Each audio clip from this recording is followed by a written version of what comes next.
Ол оны көп ойнайтыны сонша, ол өзінің шынайы өмірін елемей, виртуалды әлемде мүлдем адасып қалады. Ақырында ол туралы ештеңе білмесе де, Калли есімді ойыншыға ғашық болады. Ол тек оның ойын есімін біледі, және ол Кансан университетінің 2-ші курсында фотография мамандығы бойынша оқиды. Бір күні Калли оған ойында ұсыныс жасайды, ал Саул керемет қуанышқа бөленеді. Бұл туралы анасы білгенде, ол бейтаныс адамға байланып қалғандықтан өзін балаша ұстаймын деп ұрсады. Алайда Саул Каллиге сенеді, тіпті олардың ойынға қатысатын күнін де белгілейді. Ол кезде Саул 18 жаста еді, ал Калли оған 20 жасында үйленетіндерін айтты. Саул бұл жаңалықты өзінің ең жақын досы Минамен бөліседі.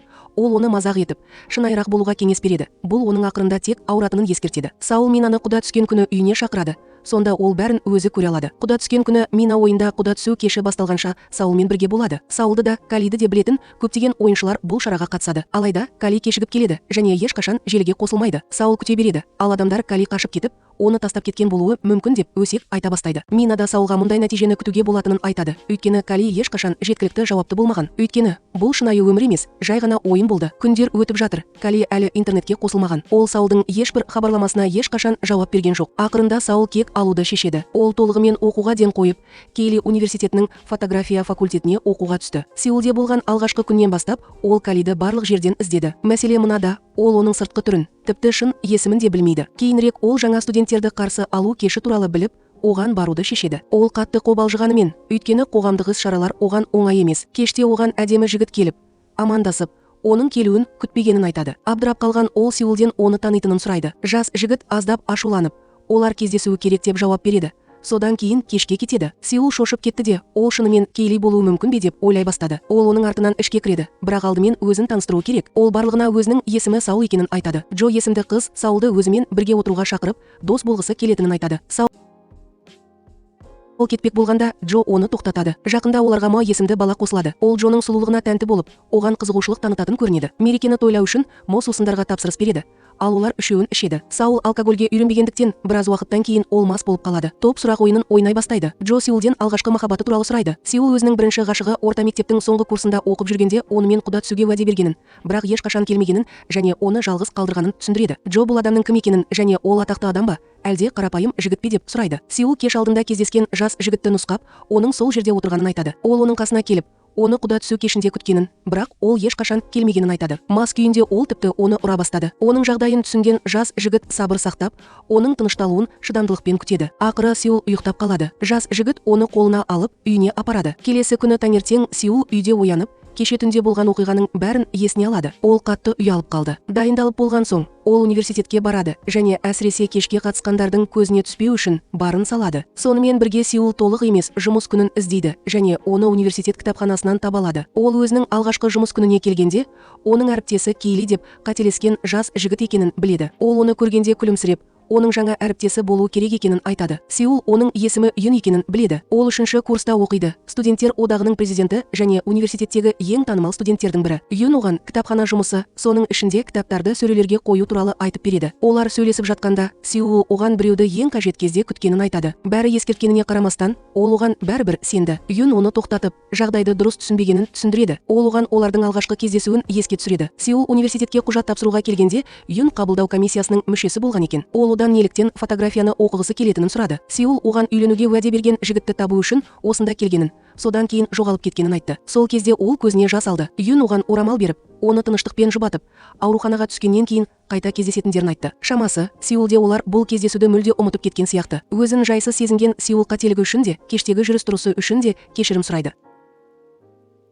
Юн оған басқа адамдардың айтқандарына мән бермейтінін айтады. Ең бастысы, ол жақсы жұмыс істеп, болған оқиғадан бірте-бірте алыстап бара жатыр. Сеул Юнның оған шын көңіл бөлетінін және оған ұнайтындай мейірімділікпен қарайтынын сезіне бастайды. Осы кезде бөлмеге өте сұлу қыз кіріп келеді. Сеул бірден Юнның сезімін дұрыс түсінбегенін және бұл қыз оның құрбысы болуы мүмкін екенін айтады. Осыған байланысты ол үнсіз кетуге бел буады. Адамдар еркін сөйлей береді, бірақ Юн оларды тоқтатып, Сеулге бұл қызды оның құрбысы деп ойлаған болуы керек екенін айтады. Бұл қыз оның сіңлісі. Олар жұмысты аяқтағаннан кейін Юн Саулды кофе ішуге шақырады. Осылайша олар болған оқиғаның бар барлығын айта алады. Әңгімелесу барысында ол одан құда түскен күні оны тастап кеткен адамнан шынымен кек алар ма еді деп сұрайды. Егер ол онымен қайта кездессе, Сеул Юнның бұл сұрақты қойып жатқанын байқап, бірдеңе білуі мүмкін екенін сезеді. Ол бұл туралы әрі қарай ойланбай тұрып, кафе қызметкерінің кофесін алу үшін клиенттің атын атағанын естиді. Бұл есім оның назарын бірден аударады, өйткені бұл Келлидің Саулмастер те қолданған ерекше лақап аты. Сеул телефонға жауап беріп жатқан жас жігітке қарап, оның Кали болуы мүмкін деп күдіктене бастайды. Кали әрқашан осы ерекше пайдаланушы атын пайдаланғандықтан, ол бұл сәйкестікті елемеуге болмайды. Ойланбастан Сеул орнынан тұрып, оның қасына келеді. Ол сөйлемекші болған кезде, оның жанынан бір жас жігіт өтіп бара жатып, оның орнына жас жігітпен сөйлесе бастайды. Көп ұзамай ол оның есімі Хан екенін және оның Юнның досы әрі бөлмелесі екенін біледі. Хан оған мән бермей кетіп қалады, бірақ Сеул тез арада Юннан кешірім сұрап, оның артынан жүгіреді. Ол өзін таныстырып, оның Соулмастер пайдаланушы аты туралы сұрауға тырысады. Хан оған бұл ақпаратты бөлісудің қажеті жоқ екенін салқын түрде айтпас бұрын бір сәт үнсіз қалады. Сосын ол жай ғана кетіп қалады. Оның көзқарасы Сеулды қатты ренжітті. Келесі күні ол Ханды кампустың түкпір-түкпірінен іздейді. Өйткені ол әлі де келе ме, жоқ па, соны білгісі келеді. Оны іздеп жүргенде ол Джо мен Моға тап болады. Ол кеште болған барлық оқиғадан өзін жайсыз сезінеді, бірақ олар оны жұбатып, оның жағдайына түсіністікпен қарайтындарын айтады. Олар сондай ақ Юнның шынымен мейірімді адам екенін және ешқашан ешкімді әдейі ренжітпейтінін айтады. Уақыт өте келе Саул мен Джо жақын дос болады. Олар бірге сабақ ала бастайды және соңында фотосурет саласындағы мамандықтарына байланысты лекцияға қатысады.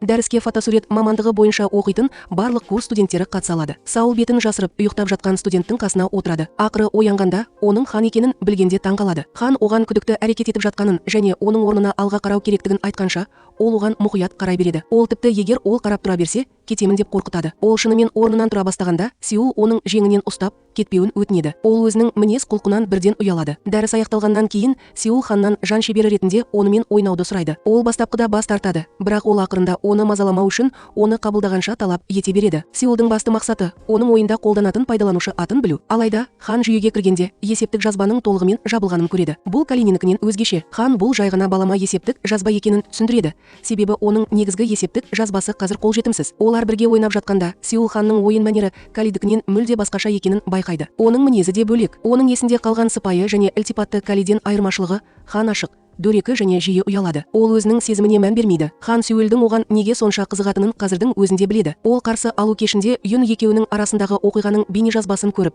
оның Кали есімді біреуді іздеп жүргенін біледі. Ол оған өзі іздеген адам емес екенін ашық айтады. Ол тіпті егер ол шынымен Келлидің орнында болса, оны жасырар еді, өйткені бұл жанжалға араласу ұят болар еді. Сеул ақырында Ханның Кали болуы мүмкін емес деген қорытындыға келеді, өйткені Кали ешқашан ол сияқты дөрекі болмаған. Ренжіген ол кетіп, жұмысқа кетеді. Ол әлі күнге дейін Ханмен қарым-қатынасына ренжіп, есінен танып қалады. Бір топ кітап құлап қалғанда, ол өзіне зиян келтіре жаздады, бірақ Юн келіп оған көмектесіп жатыр. Ол әдеттегідей мейірімді және ілтипатты. Юн оның Ханмен таныс болып көрінетінін байқағанын айтады. Саул оны шынымен танымайтынын тез түсіндіреді. Ол оның Кали болуы мүмкін деп күдіктенді, бірақ онымен уақыт өткізгеннен кейін олардың мүлдем басқа адамдар екенін түсінді. Ол тіпті Юнға Ханмен жанжалдасып қалғанын айтты. Кейінірек Юн жатын бөлмесіне оралғанда Хан оны күтіп тұрғанын көрді. Юн одан Сеул екеуінің арасында не болғанын сұрайды. Хан оны көрген сайын өткенде болған оқиғаны есіне түсіретінін және бұл туралы өз сезімдерінен арыла алмайтынын мойындайды.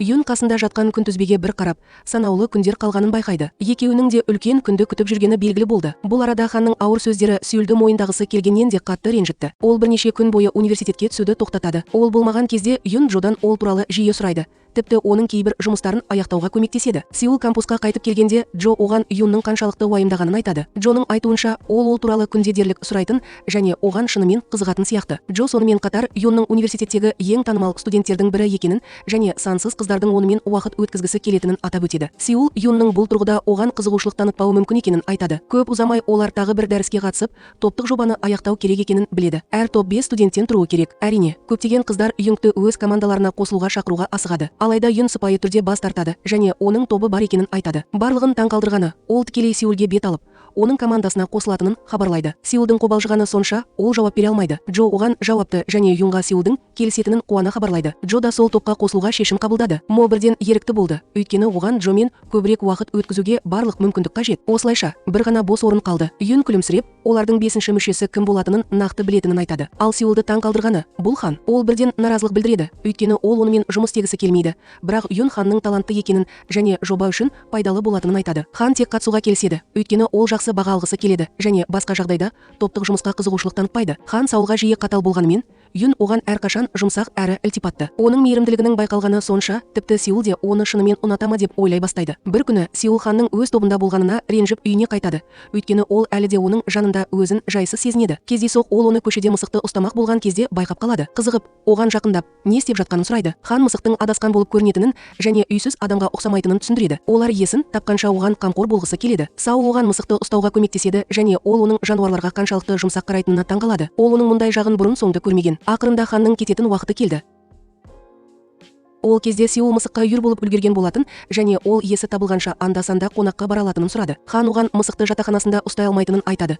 Өйткені ол жерде үй жануарларына рұқсат етілмейді. Мүмкіндікті көрген Саул мысықты үйіне өзі апаруды ұсынады. Ол оны барлық қажеттіліктермен қамтамасыз етуге уәде береді. Хан келіседі де Саул қуана мысықты үйіне алып кетеді. Келесі күні топ өз жобасымен жұмыс істеу үшін жиналады. Саул ханның жанында камерасы бар екенін байқап, бірдеңені тексеру үшін оны 1 минутқа алып кетеді. Оның тапқаны оның күдігін бірден растайды. Камерада Кейлидің есімі ойып жазылған. Бірде Кейли оған өзінің аты жөні жазылған камерасы бар екенін және оны суретке түсіру үшін жиі қолданатынын айтты. Саул ханға мұқият қарап, оны қали деп айыптайды. Бұл жолы хан мұны жоққа шығармайды. Ол өзінің шынымен қали екенін сабырмен мойындайды. Юн әбден есеңгіреп қалған сияқты. Саул оған сенуден бас тартып, оны өтірікші деп атайды. Хан шындықты айтып тұрғанын алға тартады. Ол оған енді Кейлиді іздемеуін өтінген, хабарлама жіберген адам екенін еске салады. Осы кезде Сеул жақында Кейлидің аккаунтынан дәл осындай хабарлама алғанын есіне алды. Енді ол ақыры ханның шындықты айтып тұрғанын түсінді. Ол оның неліктен оның өмірінен жоғалып кеткенін білгісі келеді және оған оны іздемеуді, тек қазір оның жеке басын ашуды айтты. Хан оған деген сезімі бар екенін мойындайды және оның басқа біреуге назар аударғанын қаламайды. Шошып кеткен Сеул оны жынды деп атайды да қашып кетеді. Джо оның соңынан ереді. Осы кезде Юн ханнан Сеулды ұнататынына шындап қарайтынын сұрайды. Хан бұл оның ісі емес деп жауап беріп, өзіне ұнайтын қыздан аулақ жүруді ескертеді. Әйтпесе, ол өз әрекетін басқара алмауы мүмкін. Алайда Джо Сеулден де қатты ренжігені белгілі болды. Себебі қарапайым, Джоның ханға деген сезімі бар. Ол неге хан мен Юнның Сеулге қызығушылық танытып, оны мүлдем елемейтінін түсіне алмайды. Сеул оны жұбатып, ханның соңынан еруге ниеті жоқ екеніне уәде береді. Оның барлық істерінен кейін ол енді ешқашан мұндай жағдайды бастан өткермес еді. Мода Джоның қасында қалып, оны жұбатуға тырысады. Ол оның сезімін ешқашан байқамағаны үшін ренжісе де, оның мұңайғанын көргісі келмейді. Содан бері Сеул қайда барса да, хан барлық жерде пайда болады. Ол оған жақындауға бел буады және онымен мүмкіндігінше көп уақыт өткізеді. Ол өзінің мінез-құлқы Юнды мазалайтынын жақсы біледі, бірақ Юн өз досымен қалай әрекет ету керектігін білмейді. Бұл арада топ олардың жобасы Сеул мен хан құтқарған мысық туралы бейне болады деп шешті.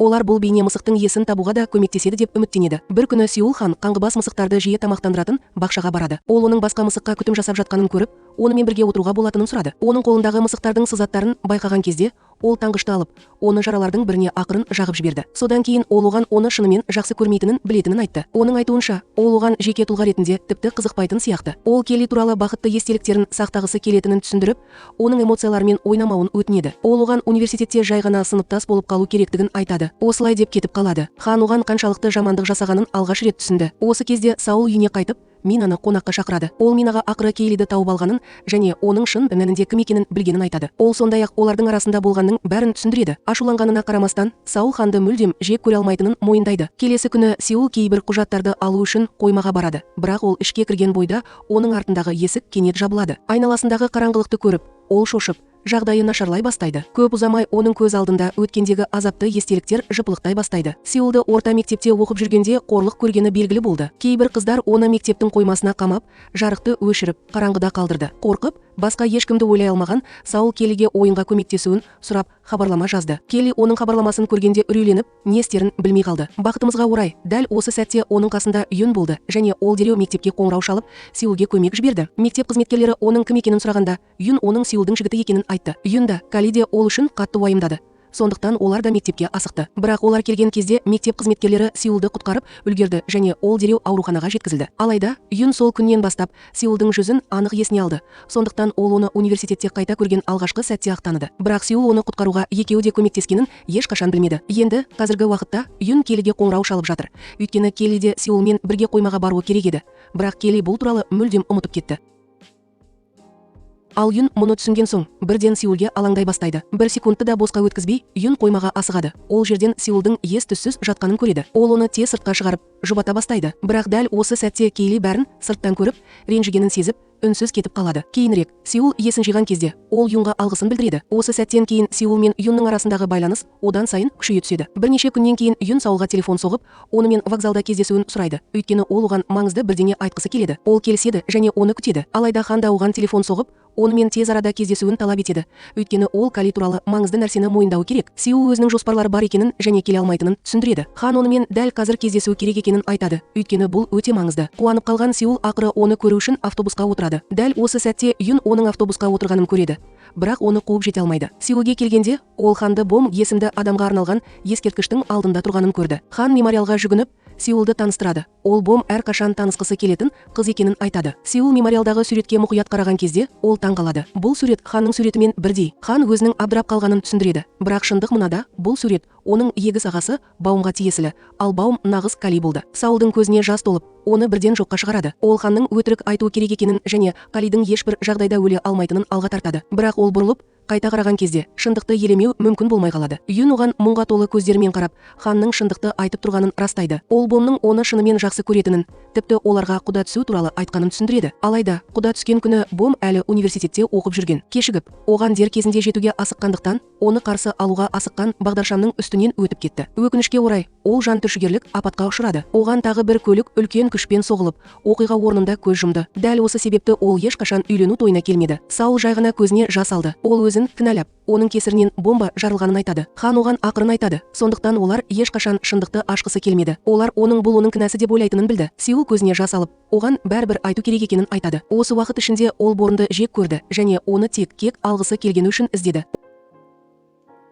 Ол Хан мен Юннан Борнды жоғалтқан кездегі азаптары үшін кешірім сұрайды. Енді бұл эмоцияларға шыдай алмай, ол қашып кетеді. Осыдан кейін Сеул қатты депрессияға түсіп, университетке түсуді ұзақ уақытқа тоқтатады. Бір күні анасы оны оятып, университеттен біреу оны көргісі келетінін айтады. Сеул құлықсыз төмен түсіп, Юнның оны сыртта күтіп тұрғанын көреді. Ол онымен бірге жүруін сұрайды. Олардың әңгімесі кезінде Юн оған Бомтың оны қаншалықты жақсы көретінін тағы бір рет айтады. Ол оны университетке қайта оралуға шақырады. Өйткені Баум оның болашағынан ешқашан бас тартқанын қаламайды. Бұл сөздерді естіген Сеул тағы да ренжіді. Юн оны жұбатып, ақырын жігерлендіріп, тыныштандыруға көмектеседі. Келесі күні Сеул үйінен шығып, Ханның оны күтіп тұрғанын көреді. Оның оған жетекшілік ету үшін рухы бар екені анық. Хан оған бәрі ол үшін алаңдайтынын және оның тезірек университетке оралуын қалайтынын айтты. Ол оның қайда бара жатқанын сұрайды. Саул Кейлиге жалғыз барғысы келетінін айтып, онымен бірге бармауын өтінеді. Ол бомба мемориалына барып, сол жерге гүл шоқтарын қояды. Оның алдында тұрып, онсыз ол ешқашан университеттегі достарымен кездеспейтінін және бұрын өмір сүрген оқшауланған онлайн өмірінен қашпайтынын айтады. Өзін өзі ұстай алмай, қайтадан жылай бастайды. Ақырында Сеул университетке оралып,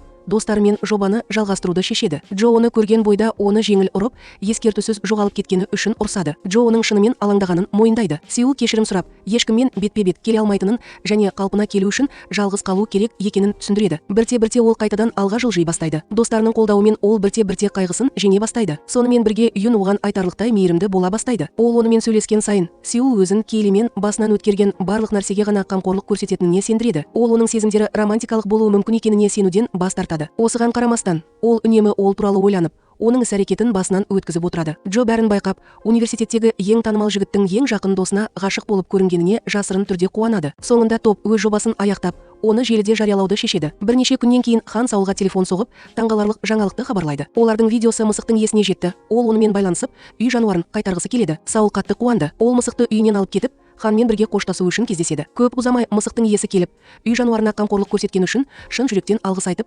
мысықты үйіне алып кетеді. Сеул олардың көмектесе алғанына қуанғанымен, ол мысықпен ажырасып кеткеніне алаңдайды. Оның кетіп бара жатқанын көргенде, Хан оған жайбарақат қарайды. Сосын ескертусіз оның қолынан ұстайды. Оның көзіне тіке қарап, ол оған үнсіз оны жақсы көретінін және Сеулдың оған деген сүйіспеншілігін қайтарғанын қалайтынын айтады. Сеул бұл мойындаудан әбден есеңгіреп қалды. Бірақ дәл осы сәтте Юн да қолындағы сыйлықтың қасында тұр. Ол рухпен сөйлеп тұрғандай. Ол да өз сезімін мойындайды. Достар, әңгіме осымен аяқталады. Енді айтыңызшы, Сеул кімнің мойындауын қабылдайды? Біз мұны екінші маусым шыққаннан кейін ғана білетін боламыз. Сондықтан бізбен бірге болыңыз. Егер сізге видео ұнаған болса, лайк басуды, жазылуды және қоңырау белгішесін қосуды ұмытпаңыз. Келесі видеода кездескенше, қарағандарыңызға рахмет.